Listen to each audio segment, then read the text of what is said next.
When Daniel Webster was a child, he lived in the country, far from any city. He was not strong enough to work on the farm like his brothers, but he lived and loved books and study. He was very young when he was first sent to school. The schoolhouse was 2 or 3 miles from home, but he did not mind the long walk through the woods and over the hills. He soon learned all that his teacher could teach, for he was bright and quick and he had a good memory. His father hoped that the Daniel would grow up to be wise and famous man. But, said he, no man can rightly succeed without an education. So it was decided that the boy should go to some school where he might be prepared for college.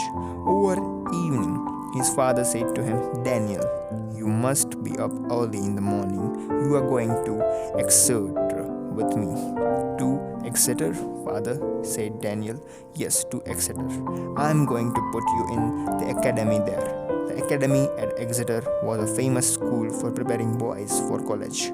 It is still a famous school, but Daniel's father did not say anything about the college. There were no railroads at that time, and Exeter was nearly 50 miles away. Daniel and his father would ride there on horseback. Early in the mornings, 2 horses were brought to the door. One was Mr. Webster's horse, the other was an old grey nag with a lady's Sidesaddle on its back. Who is going to ride that nag? Asked Daniel. Young Dan Webster, answered his father. But I don't want a Sidesaddle. I'm not a lady. I understand, Mr.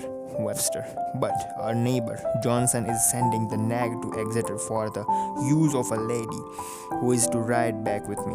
He does me a favor by allowing you to ride on the animal, and I do him a favor by taking care of it.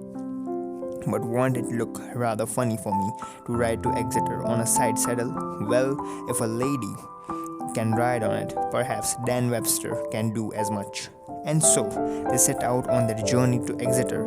Mr. Webster rode in front, and Daniel on the old grey nag followed behind. The roads were muddy, and they went slowly. It took them 2 days to reach Exeter. The people whom they met gazed at them and wondered who they could be. They scarcely noticed the Sidesaddle. They noticed only the boy's dark eyes and his strong, noble face. His clothes were of homemade stuff. His shoes were coarse and heavy. He had no gloves on his hands. He was awkward and bashful.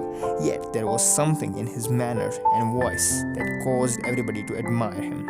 Daniel Webster lived to become a famous orator and a great statesman. He was honored at home and abroad.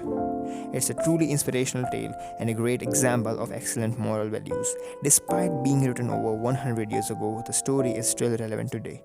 If you're looking for some inspirational stories, consider subscribing. Thank you.